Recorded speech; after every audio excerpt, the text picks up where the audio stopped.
vou começar por falar um bocadinho sobre como é que começou esta minha viagem, não só desde que comecei a trabalhar com a Prozis, mas desde que eu comecei neste mundo, que eu não sei se vos aconteceu, mas a mim, pelo menos, eu durante muito tempo não sabia o que é que havia de fazer da minha vida, não sabia mesmo, andava assim um bocado perdido. Eu acho que já começa a ser normal, não é? Pessoas com 40 anos ainda não sabem muito bem o que é que querem fazer. E eu, pronto, andei ali uns tempos um bocado perdido e descobri uma coisa chamada internet, que foi uma coisa, isto já foi há 20 e tal anos, não é? 25, 26, 27 anos, por aí. Descobri uma coisa chamada internet e que, de certa forma, abriu-me a cabeça, abriu-me a mente completamente, porque eu não imaginava que a gente conseguia chegar ao outro lado do mundo, conseguir contactar com pessoas de todo o planeta, conseguir chegar a clientes, interagir, não é? Fazer rede de contactos com pessoas que estão nos Estados Unidos, no Brasil, etc. E nesse momento eu apaixonei-me pela internet e decidi que queria trabalhar com a internet. E durante uns anos trabalhei numa agência que chama-se Sensoria, e hoje em dia é uma agência que faz parte do Grupo Primavera. E estive lá a trabalhar uns 3 meses. Naquela altura desenvolvi sites para a Universidade do Minho, desenvolvi vários sites para a Universidade do Minho, tinha os meus, não sei, 19 anos, portanto não percebi nada daquilo. Mas aquilo foi realmente aquilo que me fez querer trabalhar com a internet. Rapidamente fui trabalhar para outra empresa, abri a minha agência, para não estar aqui a fazer aqui um resumo rápido, abri a minha agência de internet marketing, na altura não se chamava marketing digital, chamávamos internet marketing, e trabalhei com grandes empresas, como disse aqui o Miguel, algumas empresas como a Tifose, Rio Pel, Douro Azul, etc. Nesse percurso, eu conheci um rapaz que devia ter os seus 20 anos, por aí, chamado Miguel Milhão. E na altura conheci, fiz amizade com ele. Ele tinha uma loja ali em Braga, ali junto da Estação dos Comboios de Braga. Fez uma loja que era uma loja de produtos biológicos, isto em 2006, por aí, mais ou menos. Ou seja, na altura, produtos biológicos era uma coisa que era... Tipo, ninguém sabia o que era aquilo. Quando falamos de produtos biológicos, hoje em dia é uma coisa comum, nós vemos, não é? Produtos naturais, biológicos, inclusive redes como o Lidl, redes como a própria Sonai já tem linhas de produtos biológicos e com produção biológica. Mas na altura ninguém sabia o que era aquilo. E quando ele criou ali uma grande expectativa, só que ninguém criou os produtos que ele tinha para vender. E pronto, isso acho que não sei se já vos aconteceu, mas a mim já me aconteceu, que é lançar produtos no mercado e depois ninguém quer os produtos que nós queremos. Só que isso foi também, foi interessante ele ter feito isso, porque ele descobriu que havia lá uma prateleira na loja, a loja devia ser 2 vezes esta sala, mais ou menos, é uma loja já bastante grande. Ele tinha lá uma prateleira de suplementos, uma coisa pequena, talvez da largura daquela porta, mais ou menos. E aquela prateleira de suplementos era o que vendia mais na loja dele. E foi assim que ele descobriu que, ok, isto se calhar tem aqui alguma coisa que tem algum interesse, não é, do público. Vamos dar um bocadinho mais espaço. E pronto, na altura eu conheci, eu ajudei no desenvolvimento da loja e tal, mas nem sequer tinha site na altura, ele apenas estava a fazer ali algumas experiências. Quando ele percebeu isso, ele perguntou-me se eu desenvolvia lojas online. Na altura pouca gente falava em lojas online. Aliás, na altura a única loja que eu trabalhei que tinha realmente sucesso, isto há uns 20 anos atrás, era uma loja de uma marca portuguesa chamada Cutipol, não sei se conhecem, que é uma marca ainda muito forte hoje em dia, e que na altura eu ficava pasmado que a loja vendia faqueiros na altura não sei se era contos, acho que, não sei se era, já não me recordo, mas pronto, 200 contos cada faqueiro que eles vendiam para os Estados Unidos, isto tudo pela internet. E ainda vende, não é? Então era assim uma coisa tipo, o que é que se passa aqui? Não? Parecia um outro planeta. E então, o Miguel desafiou-me a fazer uma loja online, nós fizemos uma loja online, por acaso tenho aqui uma foto da loja, até vos posso mostrar. Desculpa. Eu acho que tenho aqui uma foto da loja. Isto era o meu escritório, onde eu trabalhava, mais a minha irmã. Isto era a primeira loja da Prozis, ok? Isto até está assim um bocado manhoso, porque eu tive que ir tirar na internet lá num site chamado Web Archive, não sei se vocês conhecem, que dá para ir buscar assim as versões mais antigas. Portanto, esta era a primeira loja da Prozis. Que já na altura não era mal. Não era mal. Na altura não. Pronto. E E na altura fizemos a loja, fizemos a experiência para começar a vender suplementos alimentares. Na altura até se vendia outras coisas, como vocês veem ali, tem ali óculos de sol e cosmético e tal. Isto eram experiências que o Miguel estava a fazer. E então rapidamente ele começou a ter alguns resultados. Nós fizemos o site na altura mais ou menos numa semana, foi uma coisa muito rápida, numa tecnologia muito antiga chamada OS Commerce, vocês que não devem saber, talvez aqui o colega conheça, mas como é que se chama? Desculpa lá. O Sérgio. Desculpem, eu com nomes, eu para decorar nomes vou precisar de algum tempo até decorar os vossos nomes. Mas o Sérgio, se calhar, deve-se lembrar dessa tecnologia, que era uma coisa que hoje em dia já nem se usa, não é? Hoje em dia praticamente não se usa. Portanto, nós fizemos o site dele numa semana e em pouco tempo nós conseguimos começar a gerar alguns resultados. E passados uns meses ele decidiu fechar a sua loja física e dedicar-se 100% ao online. E foi mais ou menos nessa altura que eu decidi que eu e ele, de certa forma, decidimos que queríamos trabalhar juntos, não é? Porque eu já estava um bocadinho cansado de trabalhar com as empresas que eu trabalhava. E porquê? Porque eu acho que isso ainda se passa hoje em dia, mas na altura as empresas com quem eu trabalhava, que eram empresas já de alguma dimensão, não valorizavam e descartavam muito esta oportunidade que era a internet. E eu acho que ainda hoje em dia isso acontece, ok? Apesar de hoje em dia já toda a gente está ligada à internet, tem o seu smartphone, etc. No entanto, ainda há pessoas que desvalorizam o poder da internet. E essa também é uma das mensagens que eu queria já deixar aqui, que é não desvalorizarem o poder da internet, ok? Então, na altura eu decidi que, ok, já não quero trabalhar mais com estas pessoas. Havia um miúdo de 20 e poucos anos que, se calhar, era o que tinha a empresa mais pequena dos meus clientes todos, era o que tinha a empresa mais pequenina e era aquele que me dava mais trabalho. Era aquele que me pedia mais coisas para fazer. E pronto, e eu decidi na altura ir numa viagem com o Miguel para Madrid. Naquela viagem ele fez-me uma oferta, foi giro, ver um miúdo de 21, 22 anos a dizer que queria comprar a minha empresa. E foi assim uma coisa mesmo olhando para trás, hoje em dia digo, pá, se fosse hoje um miúdo de 21, 22 anos me dissesse que queria comprar a minha empresa, eu ficava tipo um bocado, tipo estranhava, no mínimo. Mas pronto, na altura ele fez essa proposta porque eu não queria simplesmente deixar os meus clientes e então ele disse, ok, não queres deixar os teus clientes, então podemos fazer aqui uma coisa diferente. Eu compro a tua empresa e tu vens trabalhar para mim. E assim foi. Eu não percebi nada de negócios, não é? Na altura, e também não sabia o sucesso que a Prozis ia ter, porque senão tinha proposto ali uma sociedade logo na hora, não é? Como é óbvio. E pronto, e fui trabalhar para lá, enquanto diretor de marketing, e comecei a fazer algumas coisas para que a loja tivesse mais resultados.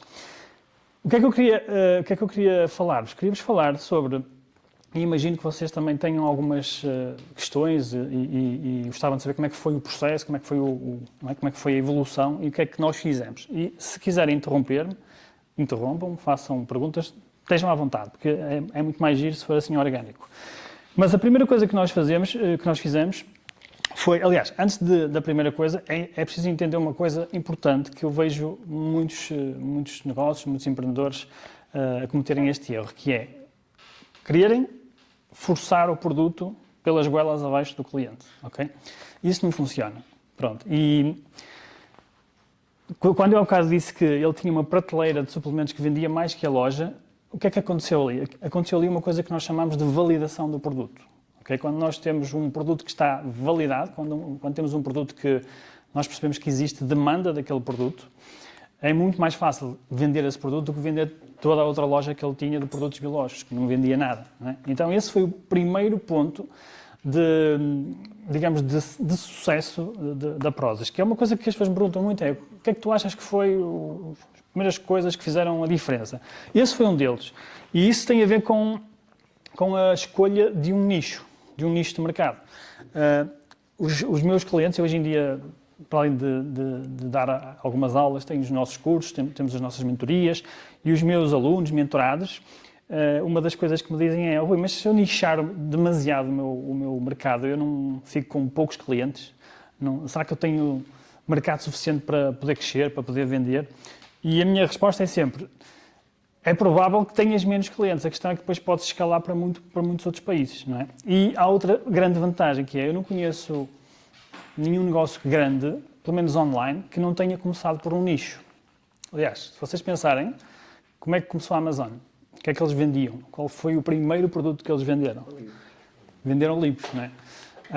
E há muitos outros casos, não é? Inclusive agora, mais recente, por exemplo, se nós pensamos no Uber, não é? O Uber começou com a uberização, entre aspas, dos carros, mas hoje em dia já tem, por exemplo, comida, não é? Já começa a ir para outras áreas.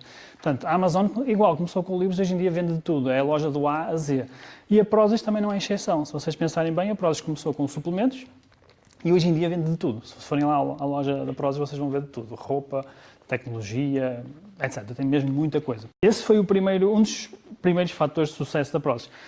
Acredito que quando nós temos uma base de dados de clientes fiel e grande, aí nós podemos começar a fazer algumas experiências. Nem todas vão correr bem, se calhar, mas acredito que algumas delas, aliás, posso-vos dizer que, por exemplo, na área de vestuário, a Prozis já tem fábricas próprias. Portanto, se tem fábricas próprias é porque aquilo está a funcionar, senão não fariam, não é?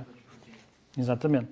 E por acaso é lá em Guimarães, de onde eu sou. Mesmo fábricas próprias. Portanto, Fábricas próprias. Já não compram. São fábricas próprias do grupo. Faz concorrência direta à Decathlon, por exemplo. Sim, de certa forma, sim. Tem que fazer. Sim, sim, sim. A Decathlon é valorizada em todo o mundo, é feita no Vietnã e no Ecopark também, mas Sim. vende para o mundo todo. Não? Sim, só que não faz concorrência num aspecto que é, os clientes que eles têm são fiéis, que já devem ser milhões de clientes. De certa forma, a Prozis é quase uma love brand, é uma marca já muito... Não vou comparar à Apple, mas a Apple é uma love brand, as pessoas adoram a Apple, não é? E a Prozis, de certa forma, foi construindo uma imagem assim também forte e relacionamento com os seus clientes. Portanto, isso é uma vantagem competitiva muito grande, não é? É um fator de diferenciação muito grande.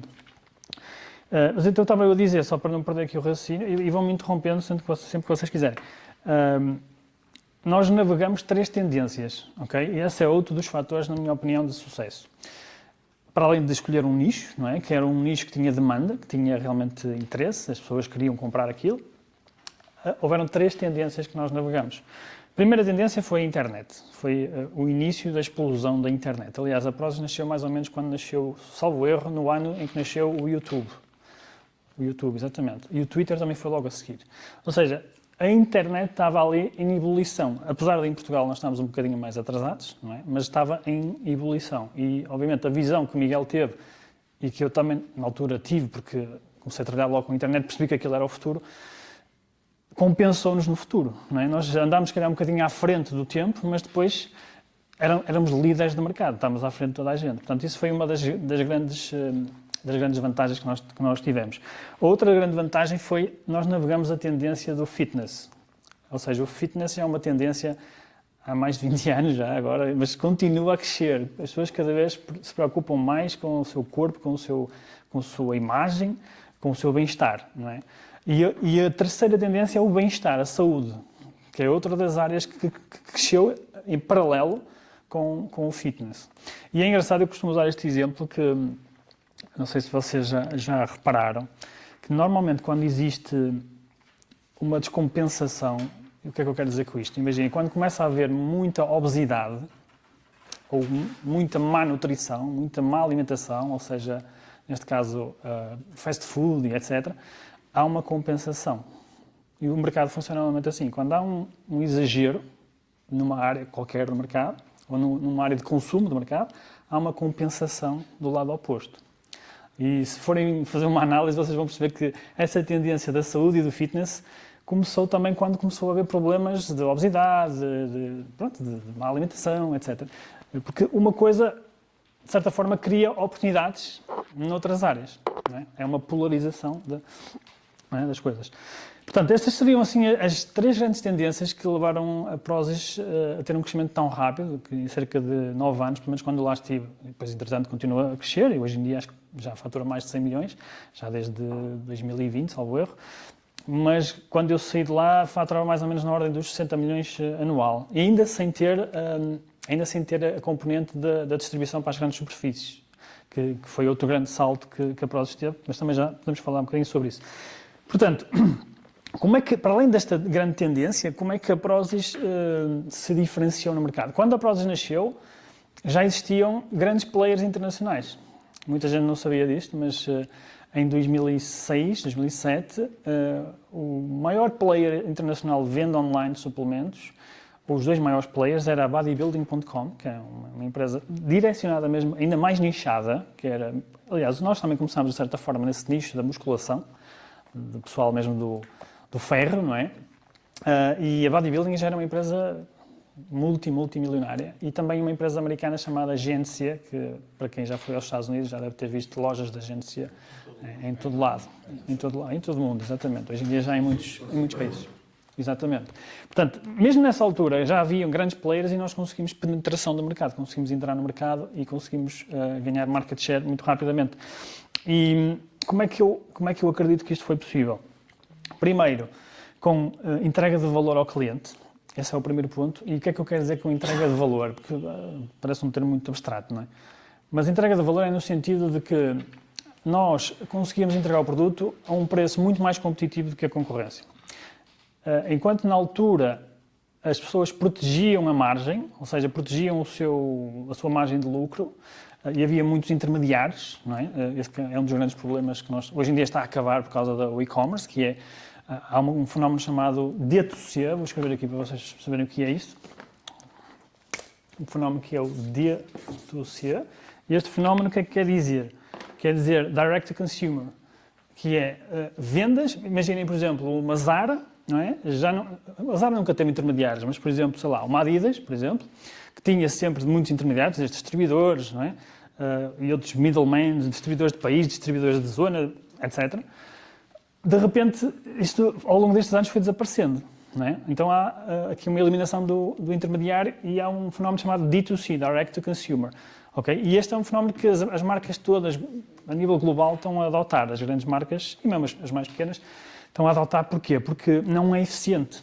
E isso foi uma das realizações que nós tivemos na Prozis, que é, nós temos que entregar valor. Então, se nós temos que entregar valor, temos que tentar ser mais eficientes que os outros. E conseguimos vender, por exemplo, para terem uma ideia, uma proteína que na Sport Zone custava 80 euros, nós vendíamos a 60 euros, para terem uma ideia. E depois tinha outra vantagem, que é, a Sport Zone não estava em todo lado. Ou então outras lojas de especialidade, elas não estavam em todo lado. Estavam onde? Estavam nos grandes centros, Porto, Lisboa. Com a internet, essas barreiras desapareceram. Então, nós tínhamos clientes que compravam, sei lá, em Bragança, no Algarve, etc., tinham acesso aos produtos. E estamos a falar de um nicho, não é? Vou voltar a bater na tecla do nicho, de uma tribo que estava fervorosa, ou seja, de uma tribo que era maluca por aquilo. Nós conseguimos aproveitar a autoridade dessas marcas, ou seja, nós conseguimos aproveitar a demanda dessas marcas. Eu há bocado falei da demanda no início, não é? Portanto, quando nós já temos um produto que tem demanda, se nós vendemos, por exemplo, Apple, não é? De certeza que há clientes para comprar Apple e para comprar iPhones, não é?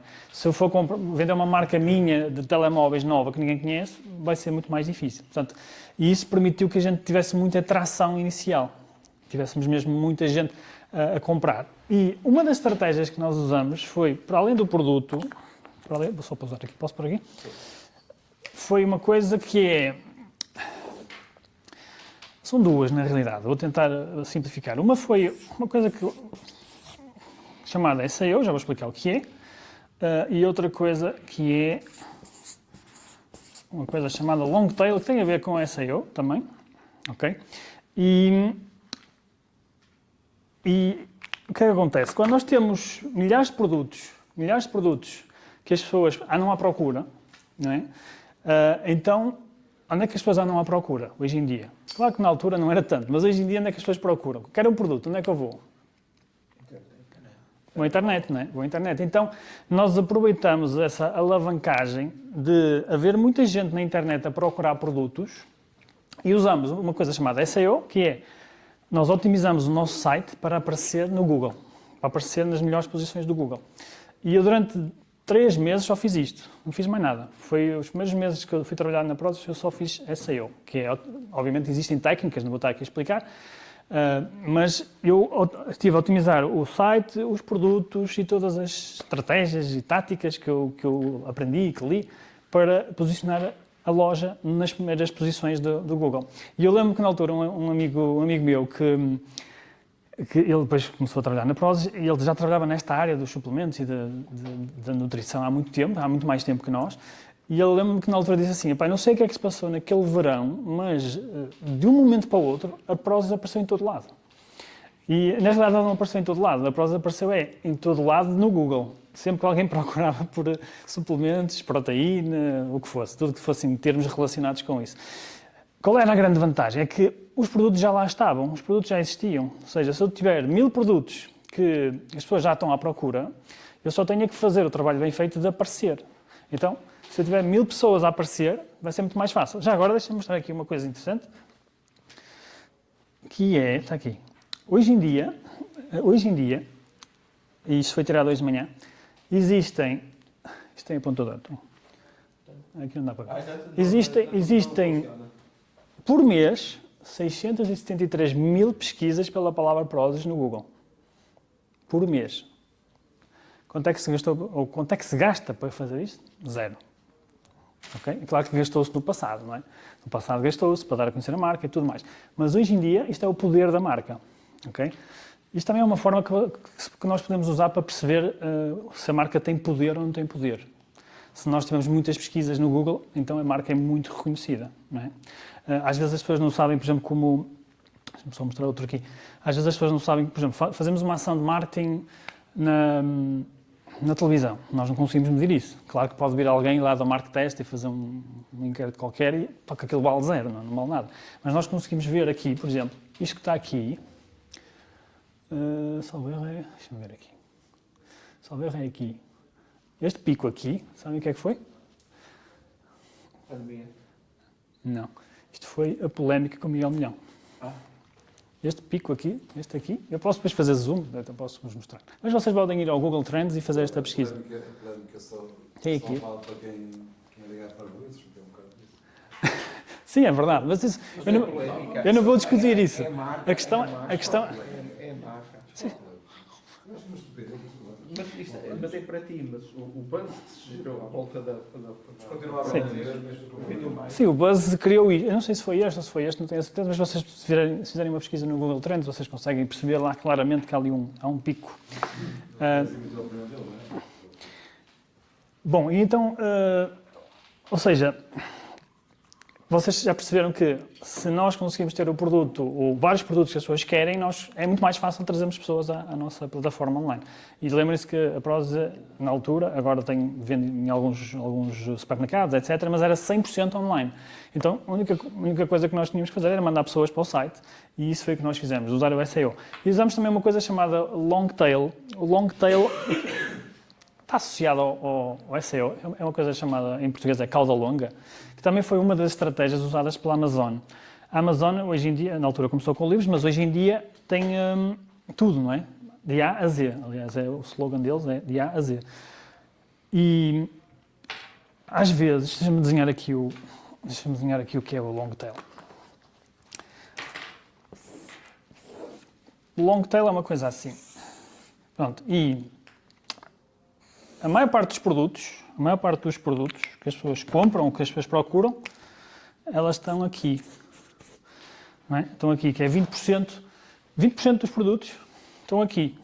E a cauda longa é esta parte aqui. E o que é a cauda longa? Muitas vezes a cauda longa é nicho. Nichos. Por exemplo, se eu disser assim, quero comprar uma proteína, eu quero comprar um suplemento para ir ao ginásio, não é? Para ganhar mais massa muscular ou o que for. É uma coisa, não é? E se calhar toda a gente sabe o que é isso. Mas se eu disser que quero comprar um suplemento para aumentar a performance no futebol, especificamente para mulheres. Então o que é que eu fiz? Eu nichei completamente. se existe, já percebi. Nem sei se existe, mas é só um exemplo. É provável que exista. Por acaso, na altura, nós fizemos várias marcas que tinham vários nichos. Então, o que é que acontece? Aqui há muito menos gente, não é? Só que as pessoas que estão nestes nichos não encontram produtos em lado nenhum. Então, se nós falarmos para estas pessoas, se nós vendemos produtos mais nichados, mais específicos, nós não temos concorrência. Ok? E, além disso, nós, nas pesquisas do Google, que hoje em dia há muita concorrência, ou seja, vocês, se quiserem aparecer na primeira página num termo, sei lá, de proteína, por exemplo, vai ser muito difícil, não é? Ou casas, não é? Vocês também têm aqui pessoal que vende casas, mobiliário, etc. vai ser difícil porque há muita concorrência já, você já tem lá muitos concorrentes. Então, uma das estratégias é usar a cauda longa, é nichar um pouco mais, e quando a pesquisa for nichada, não é? Por exemplo, quero comprar sapatos amarelos, é muito mais específico do que eu simplesmente dizer que quero comprar uns sapatos. Então, eu posso posicionar melhor nas pesquisas. Okay? Não só nas pesquisas gratuitas, que é o tal SEO, como nas pesquisas pagas, que também existem pesquisas pagas. Portanto, isto também foi fundamental, principalmente nos primeiros anos. Porque é que eu digo isto? Porque na altura, em 2007, havia muito menos concorrência. Não é? Hoje em dia, fazer isto que eu estou a dizer é muito mais difícil. Não vou dizer que é impossível, mas é muito mais difícil porque, se calhar, há 50 vezes mais sites do que havia na altura. Portanto, são 50 vezes mais concorrentes. Eu estou a tirar um número para o ar, não faço ideia se são 50 ou se são 100 ou 1000. Mas há muito mais gente. Portanto, hoje em dia temos que ser muito mais... temos que trabalhar muito mais para ter os resultados que nós tivemos em 2 ou 3 meses, se calhar demoramos um ano. Ok? Portanto, isso é algo também que é interessante. Portanto, mas isto trouxe a vantagem para a Prozis de dominar, de certa forma, ali o espaço online. Nós ficámos a dominar em Portugal o espaço online e depois nos outros países também conseguimos ganhar essa posição. E permitiu-nos também uma coisa a seguir, que é, nós começámos com as marcas dos outros e rapidamente começámos a pensar em marca própria, por 2 motivos. Primeiro motivo, porque tínhamos mais margem e a vender aos preços que nós tínhamos, a margem não era muito alta. Então nós pensamos, ok, aqui se calhar precisamos de melhorar a nossa margem, então o próximo passo é criar a marca própria. Não é? E segundo, não ter dependência, ou não estar tão dependentes dos nossos fornecedores. Porque nós percebemos que à velocidade que nós vendíamos, os fornecedores não davam vazão. E nós tivemos esse problema várias vezes, mesmo muitas vezes. Nós não conseguimos encontrar fornecedores, primeiro porque eles não nos queriam vender, porque alguns começaram a perceber, ok, esta malta está-nos aqui a dar cabo do mercado, não é? Outros porque, enfim, haviam outras razões, mas nós tínhamos alguma dificuldade de encontrar fornecedores e íamos ao estrangeiro, comprar, etc., para tentar ser mais competitivos. Então, tivemos que arranjar soluções. E o primeiro produto que nós fizemos, até está aqui, por acaso, acho que deve estar aqui, alguns, foi este produto preto que está aqui, que é o Extreme Whey, e depois logo a seguir fizemos este, que era o Pro CLA, que é um produto também muito procurado. E o que é que nós fizemos? Primeiro, quando nós vendemos online e temos acesso a muitos dados, não é? Nós aprendemos muito sobre o mercado. Esse é logo o primeiro ponto. E a Amazon, por algum motivo, vende brinquedos hoje em dia e sabe vendê-los bem. E quem diz brinquedos, vende tudo e mais alguma coisa. E com o cartão continente é a mesma coisa. Portanto, nós rapidamente conseguimos perceber como é que funcionava o mercado. O que é que as pessoas queriam, quais eram os produtos que elas gostavam mais, quanto é que elas estavam dispostas a pagar pelo produto, quantas vezes elas compravam por ano, por mês, etc. E então nós fomos logo diretos ao produto que era mais vendido. O produto que era mais vendido era parecido com este que está aqui, que chamava-se 100% Whey Gold Standard, que era de outra marca, chama-se Optimum Nutrition, e nós literalmente fizemos uma cópia. Pegamos na fórmula. O produto a imagem não é a mesma, mas a fórmula é parecida, a fórmula do produto. Estamos a falar de produtos nutricionais, portanto, tem uma composição e nós conseguimos ir a um laboratório e dizer, olha, quero fazer um produto semelhante. Nós fizemos isto, não inventámos a roda, às vezes nós complicamos, não é? Às vezes nós temos tendência de complicar. Nós nunca inventámos a roda, é sempre o que é que as pessoas querem, e dávamos às pessoas o que elas queriam. E fizemos algumas estratégias de marketing interessantes. Por exemplo, uma delas foi... Sempre que a pessoa ia àquele produto, imagina, está aqui o produto, não é? Tem aqui o botão, tem aqui o nome, etc. Tinha aqui a descrição, a pessoa vinha aqui ver o produto, e sempre que ia lá, aparecia aqui uma coisa a dizer, Best Buy, e introduzíamos aquele produto. Então, todas as vezes, que eram milhares e milhares de vezes que as pessoas vinham a esta página, elas viam aquele produto. E tinha uma recomendação que dizia a melhor compra, não é? A melhor compra e um preço ligeiramente mais baixo que a outra proteína. E isto conseguiu posicionar este produto no mercado. Portanto, e reparem, este produto nem sequer era da Prozis, tinha outra marca. Nós criamos uma outra marca, que era a X-Core Nutrition, que hoje em dia já não existe. E também foi outra das razões para o sucesso deste produto. Porquê? Porque nós sabíamos, ou pelo menos tínhamos a intuição, que se criássemos um produto português, não ia funcionar tão bem. Okay? Porquê? Porque o produto que era mais vendido era um produto norte-americano. E os americanos eram muito conhecidos, ainda são muito conhecidos, por serem muito bons nesta área dos suplementos alimentares. E não só, não é? Noutras áreas são os alemães, noutras áreas vão ser os japoneses, etc. Portanto, nós percebemos isso, nós percebemos que as pessoas queriam produtos americanos. E então, nós criamos uma marca, X-Core Nutrition, que era uma marca americana. Inclusive, eu criei um escritório em Nova Iorque e tudo, através da Regos, acho que é Regos que se chama, não é? Sim, sim. É. Então nós criamos lá um e-mail, uma morada, um telefone, tudo. E se ligassem para lá, ia atender uma pessoa, lá nos Estados Unidos, atender em inglês americano e ia passar para alguém para depois falar. Portanto, nós criamos uma ilusão que funcionou muito bem. E o produto era de qualidade. Isto não tem nada, ou seja, o que nós fizemos não tem nada a ver com a qualidade do produto. O produto era bom, ok? Mas nós criamos uma percepção na mente das pessoas. Portanto, isso é algo também que eu acho que é uma aprendizagem que às vezes a gente tenta forçar, não é, as coisas e tem que dar às pessoas aquilo que elas querem, não complicar demasiado. Pronto, e este foi outro a seguir, que era o CLA, também é um produto que era muito, muito comprado na altura por uma marca portuguesa. O que vendíamos mais era uma marca portuguesa, que era da Gold Nutrition, vocês devem conhecer, alguns de vocês. Então nós replicámos e rapidamente começámos a fazer vários produtos e várias marcas. Pronto, e conseguimos, de certa forma, começar a ganhar mais... Sim. Este aqui era feito na Alemanha, primeiro, e este aqui era em Portugal, por acaso. Mas depois, a Prozis criou fábricas. Hoje em dia já se faz na fábrica em Portugal, ali na Póvoa de Lanhoso. Portanto, e este aqui em laboratórios, eu acho que faz-se na fábrica, mas o que acontece é que só fazem mesmo o embalamento das cápsulas, não é? Não sei como é que se chama esse processo, mas, ou seja, vem do fornecedor em cápsulas, em bulk, e a proteína igual, vem do fornecedor em bulk e depois é feita a assemblagem. Não é só a assemblagem, mas por exemplo, sim, todo esse processo, o processo de pôr o sabor, todas essas coisas. É quase como nas tintas, compram a base e depois misturam. Customização. Exatamente. Isso é feito na fábrica, ou nas várias fábricas, agora tem lá na Póvoa de Lanhoso.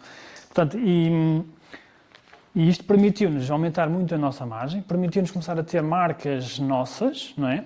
Aquela marca chegou a vender, a X-Core Nutrition chegou a vender 8 milhões de euros por ano, que era qualquer coisa já considerável.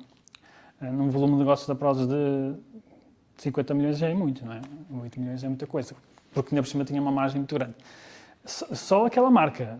Eu lembro que quando trabalhei lá, eu criei para umas 14 marcas diferentes, ok? Deixa-me ver qual é a margem? A margem com marcas de outros, na altura, era à volta dos 40%. Mas com marca própria deve ser, depende dos produtos, mas deve ser à volta dos 50%, 60%. Bruta, sim. Porque há produtos que têm mais margem e outros têm menos. Por exemplo, este aqui tem menos margem, estes produtos têm menos margem e estes têm margem muito alta. Por exemplo, cápsulas têm margens, alguns de 80%. Pós são commodities, isto é tipo comida, então acaba por não dar para ter muita margem. É o que vende mais, mas não dá muita margem. Só que traz muitos clientes. Traz volume e clientes novos. Como? Traz repetição e depois permite-nos fazer o cross-selling destes produtos, que é quando nós ganhamos dinheiro. É mais importante das marcas. Exatamente. É fundamental. Portanto, isto foi preponderante, porque a partir daqui nós começámos a desenhar marcas para nichos, nós começámos a identificar nichos, como há bocado falava. Por exemplo, imagina, para terem uma ideia, nós quando surgiu o CrossFit, acho que toda a gente sabe o que é CrossFit, nós criamos uma marca para CrossFit, por exemplo. Quando começou a surgir a tendência dos vegetarianos, hoje em dia já é uma coisa muito comum, mas quando começou a surgir isso, os veganos, nós criamos uma marca chamada My Veggies, para vegetarianos. E nós íamos criando marcas para dar resposta aos nichos. Sim. Que depois, mais tarde, veio-se a revelar que se calhar foi boa ideia e ao mesmo tempo cometeram-se erros, e eu já vou explicar o que é que foi. Então, é porreiro nós temos marcas para cada nicho, só que depois vai dispersar a comunicação. Não é? Então, essa foi uma das coisas que nós depois mudamos, foi passar tudo para uma marca. Falas do CrossFit, eu pratico CrossFit, não estou a perceber que marca específica é que pode haver para o CrossFit, que não sirva para a musculação, porque a tendência, assim, a base... É só uma questão de embalagem. A embalagem, só. Porque é a percepção, mais uma vez. É sempre uma questão de percepção. Eu, por acaso, tenho umas cordas da Prozis, não vale merda nenhuma. Pronto, tens que reclamar lá com a malta. Já deitei fora. Mas eles têm coisas boas e coisas fracas, é como tudo. É completamente diferente. Sim, mas eles... Sim. É como tudo, em tudo há coisas boas e coisas fracas. E de certeza que eles têm lá coisas no site que são boas e outras que não. Mas então, voltando às marcas, porque isso é importante, porque é importante para entrar haver essa percepção de, ok, isto é mesmo para mim, isto foi desenhado para mim, não foi para toda a gente, não, isto é especificamente para mim. E então isso ajudou-nos a chegar a outros nichos de mercado, fizemos crescer esta marca também. Esta marca, por exemplo, era mais hardcore, daí o nome X-Core. Quando digo hardcore, era tipo... É mais para o pessoal mesmo da massa, que gostam mesmo de carregar forte, não é? E funcionou mesmo muito bem, foi a marca que teve mais sucesso. Tudo à volta da marca tem um conceito hardcore, inclusive reparem no nome da proteína, Extreme Whey, não é? Extremo, é tipo... Portanto, todas as marcas eram desenhadas assim, com conceitos... Até a cor, exatamente. Portanto, isto para mim foi preponderante. Onde é que foi a aprendizagem? É que foi bom para o início, mas depois, em termos de comunicação, era uma dor de cabeça. Não é? Tipo, estar a comunicar as marcas todas. E então agora o que a Prozis faz tem gamas de produtos. Tem uma marca só, mas depois tem, tipo, é um guarda-chuva, a Prozis, e depois tem várias gamas de produtos direcionadas para cada nicho de mercado. Que é o que faz mais sentido, sendo que naquela altura fazia mais sentido fazer desta forma, porque as pessoas queriam comprar marcas internacionais. E a Prozis ainda não era... Foi quase uma transição. Foi uma transição. A Prozis ainda não era uma marca que as pessoas... Primeiro as pessoas não sabiam de onde é que era a Prozis. É? Muitas pensavam que era italiano, outros pensavam que era whatever. Hoje em dia muita gente pensa que não é. Ainda hoje em dia não sabem. Mas nós na altura sabíamos, porque se nós tentávamos vender uma marca portuguesa e uma marca americana no site, nós víamos o que é que vendia mais. E as pessoas queriam marcas americanas. Passámos muito debaixo do radar. Nós não andámos aí a fazer muito barulho em Portugal. Não é? Essa é uma das características do Miguel. Ele é muito off the record, ele protege-se muito, nem quer fazer muito barulho. Mas isso também acredito que foi uma das vantagens, porque os outros players nem sequer deram por ela. Quando deram por ela já era tarde demais, já era muito grande a empresa. E acho que estrategicamente isso foi bastante interessante. Bom, então, depois transformou-se em gamas, estas marcas todas foram-se transformando em gamas, e hoje em dia vocês já conhecem a história. Mas há aqui mais alguns aspectos que foram críticos e que vocês também se devem lembrar, que para além da criação das marcas próprias, não é? Houve aqui uma explosão, houve um momento de explosão da Prozis, que foi quando, de repente, toda a gente ouvia falar do Prozis 10, não é? Vocês devem ter ouvido falar do cupom Prozis 10. Pronto, isso também foi algo que foi exclusivo, foi explosivo e foi exclusivo. Aliás, tinha aqui uma imagem Está aqui a imagem que eu acho que foi o início de tudo, desse processo, ok? Nós, desde muito cedo, nós começámos a trabalhar com influenciadores, ninguém sabia o que eram influenciadores, nós já trabalhámos em 2009, já tínhamos um americano, não era americano, ele é inglês, mas que era tipo uma figura do fitness lá nos Estados Unidos. E nós começámos a fazer coisas com ele, vídeos e não sei o que mais, muitos conteúdos, mas aquilo não dava resultado, não gerou assim grandes resultados. Deu para fazer umas coisas giras em termos de imagem da marca, mas em termos de vendas propriamente ditas, não gerou nada. E uma das coisas que eu, ao longo dos anos, fui aprendendo é que a melhor forma de fazermos publicidade, as pessoas muitas vezes perguntam-nos assim, quanto é que tu investes em publicidade? Não é? Qual é o orçamento que deves investir para dar a conhecer a tua marca, vender na tua loja, ou o que for? Não é? Isto é uma das perguntas que provavelmente vocês devem estar a pensar ou já pensaram. E a minha resposta é, não tenho orçamento. O orçamento é ilimitado. E esta estratégia que eu vos vou falar permite isto, que é, nós criamos uma estratégia concertada entre influenciadores e afiliados. Eu não sei se toda a gente sabe o que é um afiliado, mas eu vou explicar o que é. Um afiliado não é nada mais, nada menos que um comissionista. E então, o que nós fizemos foi encontrar uma estratégia para transformar uma pessoa muito conhecida, uma pessoa que tem audiência, que tem exposição, que chega às pessoas, e transformá-las em vendedores, em autênticos outdoors da marca Prozis. E então aqui o orçamento é infinito, porquê? Porque na maioria dos casos nós só pagávamos, e ainda hoje em dia é assim, só pagam por performance, ou seja, só se vender é que recebem, não é? E então isso permite um orçamento infinito, não é? Porque desde que a gente ganhe dinheiro, não é? Se toda a gente ganhar dinheiro, então está tudo bem. E isso tudo começou aqui com o Bombunas, com o Rui, não sei se vocês recordam deste fenómeno.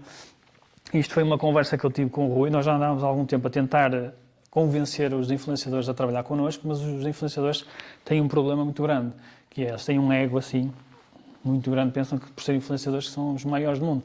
Então, só aceitam trabalhar com as marcas mediante um contrato e uma verba normalmente alta, um valor alto, não é? Consoante, obviamente, o influenciador. E, pá, nós não estávamos para isso, não é? Porque nós sempre tivemos começámos online, começámos digitais, nós sempre medimos tudo. Então, nós temos essa forma nativa, digamos assim, de avaliar todos os investimentos que fazíamos em publicidade. Nós medíamos tudo. Ou seja, quanto é que está a render o investimento que fizemos naquela publicidade, ou quanto é que está a render o investimento que fizemos naquela pessoa. Mas quando digo render é em vendas, quanto é que está em vendas mesmo. Não quero saber, chegou a não sei quantas pessoas, teve não sei quantos likes, não quero saber. Vendas, quanto é que foi? E então nós sempre medimos isto. Inclusive nas feiras que fazíamos, nós medíamos isto. E eu já vos vou dizer como é que fazíamos. Então, quando eu convenci, porque aqui foi mesmo convencer o Rui a fazer uma experiência connosco, então foi aí que mudou tudo. Foi aí que começou este fenómeno da Prozis chegar a todo lado, de ter muitos influenciadores, toda a gente a falar da Prozis. Porquê? Porque ele concordou em não receber um valor fixo. Ele concordou em receber um valor variável e fazer uma experiência. E falei com ele, ele disse, ok, vamos fazer lá uma experiência, fez uma experiência e eu lembro-me que num mês, eu acho que ele tirou tipo 5.000 euros em comissões, num mês. E naquele momento ele disse, ok, vamos lá, vamos criar uma personagem. E criou este personagem, que era o Bombunas, que ainda hoje, não sei se hoje em dia ainda faz alguma coisa, mas fez durante muitos anos. E isto depois criou um fenómeno que foi crítico. Isto não foi a coisa mais importante, o mais importante foi o que veio a seguir. Até então, os influenciadores não queriam fazer este trabalho, mas quando viram que o Rui Unas começou a aparecer e a ganhar dinheiro com aquilo, então toda a gente mudou de opinião. E foi muito mais fácil nós chegarmos a Carolinas Patrocínios e outras figuras que vocês hoje em dia conhecem. E existem, provavelmente, diria se calhar até já perto das dezenas de milhares de influenciadores que trabalham com a Prozis. Aliás, a Prozis tem uma equipa, não sei quantas pessoas são, mas devem ser pelo menos 5, 6 pessoas só a trabalhar, a fazer contactos, só a gerir, a falar com eles, o que é que precisas, o que é que não precisas, para pôr esta malta toda a trabalhar para eles. Okay? Portanto, isto foi mesmo disruptivo. Há uma equipa de suporte para trabalhar com os afiliados e com os influenciadores. Portanto, Exatamente. Exatamente, é isso mesmo. E hoje em dia já, obviamente que existem influenciadores que recebem um valor fixo, mas toda a gente recebe um variável, sempre. Isso é a regra. Podes receber um valor fixo, sei lá, 5.000 euros por mês, mas também tens que ter um valor variável, até para as pessoas também perceberem o impacto que tem no bolso delas, não é? E isso, obviamente, motiva-as mais também a fazer isso. Estavas a dizer o quê, Miguel? Desculpa. Não, estavas a dizer. a perguntar assim, a equipa de suporte. Sim. Já sei o que é que ia dizer. Porquê uma equipa de suporte? Porque as pessoas não são profissionais. Este mundo dos influenciadores, eles não são nada profissionais. Agora já está um pouco melhor, já existem agências e não sei o quê, mas está muito pouco profissionalizado. Então, nós é que tivemos que educar o mercado, de certa forma. Educar como é que eles deviam fazer as coisas, fazer as imagens para eles porem, diz, faz isto, faz aquilo. É quase tipo dar formação às pessoas para elas fazerem, porque eles não sabiam mesmo. O Rui Unas é uma exceção, porque é uma brutalidade. O homem é mesmo genial e anda à frente, não é? E ele criou ali logo uma personagem, uma ideia, nem foi ideia nossa, foi ideia dele, e rapidamente ele percebeu que havia ali um negócio, que podia ganhar dinheiro com aquilo. Já é dele, já é mesmo dele. Mas a maioria das pessoas não é assim. Não é? E então isto foi bom porque criou ali um benchmark, um exemplo para as outras pessoas. Portanto, essa foi outra das razões de sucesso. E isto teve um efeito brutal que a maior parte das pessoas nem sabe, nem mesmo o pessoal do marketing sabe isto que eu vou falar agora. O pessoal do marketing em Portugal provavelmente nem faz ideia o impacto que isto teve. Porque isto criou aqui um fenómeno, que é este fenómeno. Está aqui. Há uma coisa no Google, lembra-se do SEO que eu há bocado falei? Isto que está aqui, do SEO, que é a otimização para os motores de busca. Isto é das coisas mais importantes que nós temos hoje em dia, não é? Porque isto permite-nos ter visitas sem termos que investir em publicidade, não é? Ou seja, sempre que alguém vai ao Google e pesquisa alguma coisa, encontra a nossa empresa. E o Google usa um ranking, digamos assim, eles têm vários fatores, ou seja, é um algoritmo que eles têm para apresentar os resultados no Google. Ninguém sabe quais são esses fatores, ou seja, ninguém sabe qual é a fórmula tem-se ideia dos fatores, quais são os mais importantes, mas a fórmula em si ninguém sabe, porque isso é o segredo do negócio deles, não é? Ninguém revela isso. Mas eles dão algumas pistas. E uma das coisas mais relevantes é a autoridade do domínio. E a autoridade é qualquer coisa como... imaginem que eu estou aqui e tenho aqui o Jeff Bezos do meu lado e a gente tira uma foto, não é? Toda a gente sabe quem é o Jeff Bezos, não é? Pronto, ele está aqui, tira uma foto comigo e aponta para o Rui. O que é que está a acontecer aqui? Ele está a dizer, o Rui é que é o gajo do e-commerce, não é? Estou aqui com ele, portanto, se eu estou com ele, há transferência de autoridade. E o Google também usa este indicador para classificar as páginas nos resultados das pesquisas. Okay? Quando vocês fazem uma pesquisa no telemóvel, no computador, ele vai fazer um cálculo lá no algoritmo e vai ver quais é que são os resultados que fazem mais sentido aparecer na primeira página. E um dos fatores é a autoridade do domínio, chama-se autoridade do domínio, que é o que está aqui. Domain Authority, ok? E como é que se influencia esta autoridade? Há vários fatores, ok? Há muitos, não vou entrar aqui em coisas técnicas, mas há um deles que é muito importante. Um deles é pessoas como o Jeff Bezos dizer, olha, este gajo é que sabe, estás a ver? Ou seja, links de outros domínios para o nosso site, ok? E quanto mais autoridade tiverem estes domínios, imaginem que eu tenho, sei lá, o Wikipedia, manda um link para o meu site. O Wikipedia tem uma autoridade muito grande, não sei se é 100, mas se não é 100 é quase. Ou tenho JN ou qualquer coisa.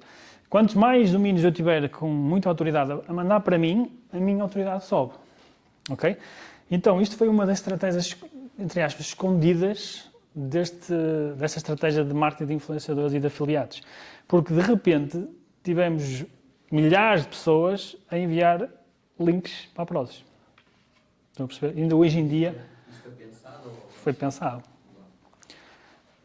Isto, normalmente... Eles trabalhavam também, imagina, no backlink dele. Eles trabalhavam alguma coisa no site dele?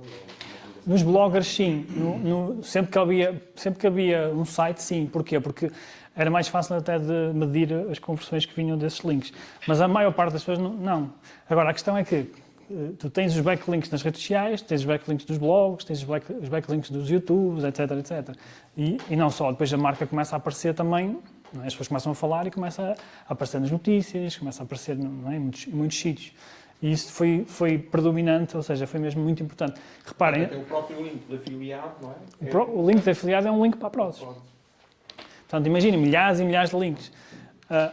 Quase 1 milhão de links, reparem aqui, neste momento. E por acaso a Prozis perdeu aqui 2 ou 3 pontos, não sei porquê, mas perdeu 2 ou 3 pontos. Mas então pegando aqui, estava só aqui a fazer até com algumas pessoas que estão na sala. Vamos supor, aqui o Grupo Dragão tem 250 consultores, não é? Se cada um deles tivesse um link específico a apontar para o site do Grupo Dragão, aumentaria a autoridade do Grupo. Em teoria, sim. Em teoria, mas lá está. Se eles não tiverem autoridade, não. E eles próprios têm que ter autoridade? Sim. Okay. Quanto mais autoridade, melhor. Então, exatamente. Então, a qualidade... Em princípio, também sim, conta a qualidade, a relevância tem a ver com a relevância e a autoridade. Ou seja, se, imagina, um site sei lá, de uma coisa que não tem nada a ver, de rolhas, que manda links para a Prozis, não vai fazer nada especial porque é rolhas, não tem nada a ver com suplementos. Não é? Também há links que penalizam, mas eu não quero entrar muito nesses detalhes. Depois falam aqui com o colega que tu trabalhas na área, depois podem também perguntar-lhe mais sobre isso, porque isto é muito técnico mesmo, é uma questão bastante técnica. Surgiu assim aqui Sim, faz sentido o teu raciocínio, faz sentido. Tem é que depois perceber as questões, digamos, que penalizam também. Portanto, a Prozis teve este efeito por causa desta estratégia e, reparem agora, comparem, por exemplo, a Prozis com a Vorten. Estão a ver aqui? Mas aí é a Prozis. Prozis? Onde está a Prozis? Está aqui, Prozis e Vorten. Mesmo a Vorten, que é uma marca muito, provavelmente, acho que é número 1 em Portugal em e-commerce, salvo erro, e é das mais reconhecidas. Já é número 1. É. Mesmo assim, a Prozis tem mais autoridade do que a própria Vorten. Portanto, para verem o poder que isto tem, que estas estratégias teve, não é? Pronto, então isto acho que eu tinha aqui uma frase que eu acho que resume, de certa forma, aquilo que eu quero dizer, que é o modelo de negócio é a estratégia de marketing. Percebem o que eu quero dizer? Sim. Ou seja, nós fomos desenhando estratégias que eram de negócio, mas que tinham um impacto muito grande depois no marketing, no resultado do marketing. Portanto, é uma reflexão que eu também convido que vocês façam.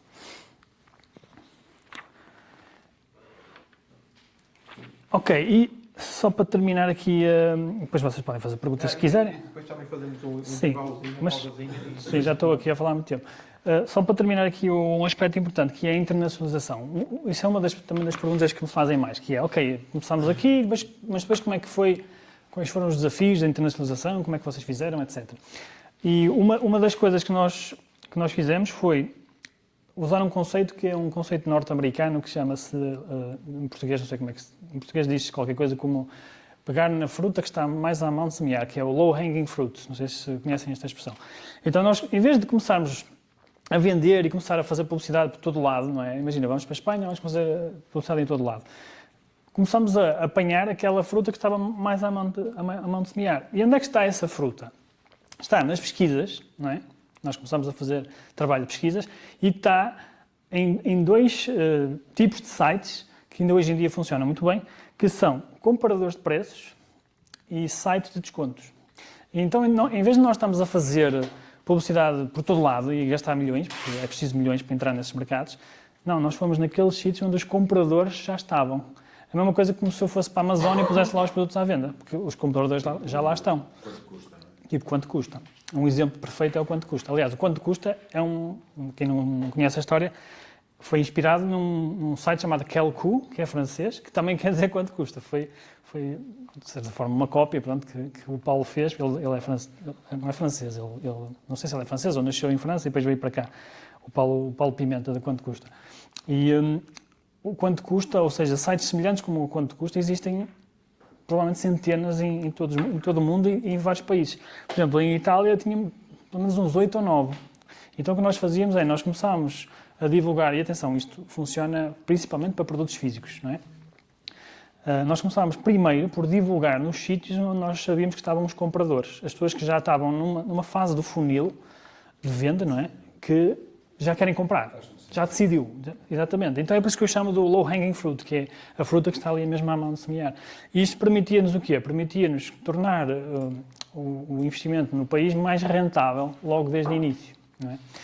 Então, exemplos, os sites compradores de preços, o próprio Google também tem uma coisa chamada Google Shopping, que é, vocês fazem uma pesquisa e aparecem os produtos, e aquilo também, de certa forma, é um comparador de preços também. Portanto, nós fazíamos campanhas de Google para fazer esse tipo de promoções, e os sites de descontos, os cashbacks, etc. Todos esses tipos de sites, já encontramos pessoas que estão num nível de funil já numa fase de compra, não é? Já não estão à procura de saber qual é que é o melhor produto, não, elas já decidiram qual é o produto que vão comprar, estão só a decidir em que site é que vão comprar. Tu falaste de comparadores de preços e o outro era... Sites de descontos. Por exemplo, se procurares no Google vais encontrar vários. Talvez se me lembro de um, por exemplo, tens o Picodi, por exemplo, que é um site de descontos. Um dos sites de descontos que na altura nos deu mais resultados, que não era bem um site de descontos, era um blog, é um blog que começou mais ou menos na altura, aliás, começou depois da Prozis nascer, que era um blog chamado Poupadinhos e Convales, que hoje em dia é um fenómeno, aquilo, acho que é um fenómeno. E a rapariga é uma influenciadora, que é a Janine, mas foi engraçado que o negócio dela começou com esse site. Então ela pegava nos folhetos do Lidl e não sei o quê, todas as supermercados, e publicava no... Pronto. E nós percebemos que aquilo tinha muito tráfego e começámos a pôr lá nos nossos cupons também. Foi a crise em 2008, 2009. Foi criado Provavelmente, o sim. blog, Provavelmente nessa altura. Portanto, isso foi sempre a estratégia que nós usamos para entrar mais rápido nos mercados. E eu acho que ainda tenho isso. Eu tenho um Evernote de todos os países com uma listagem de todos os comparadores que tinha cada país. Agora já devem estar alguns fechados, não é? Mas acho que ainda tenho isso. Então, sempre que fazíamos isso, entrávamos, punhamos logo o site naqueles sítios. E ganhava logo uma atração muito maior, não é? Portanto, esse foi também um dos segredos. Para além de, obviamente, nós também entramos, obviamente, com influenciadores no país, não é? Porque aquelas pessoas que os clientes já conhecem vão transferir a autoridade para nós, vão dar mais credibilidade, etc. Não é? E uma coisa também que fez diferença foi perceber quais são as nossas vantagens competitivas naquele país, porque varia muito consoante o país, nomeadamente, por exemplo, quais são os produtos que vendem mais naquele país. Não é? Nós já tínhamos essa informação.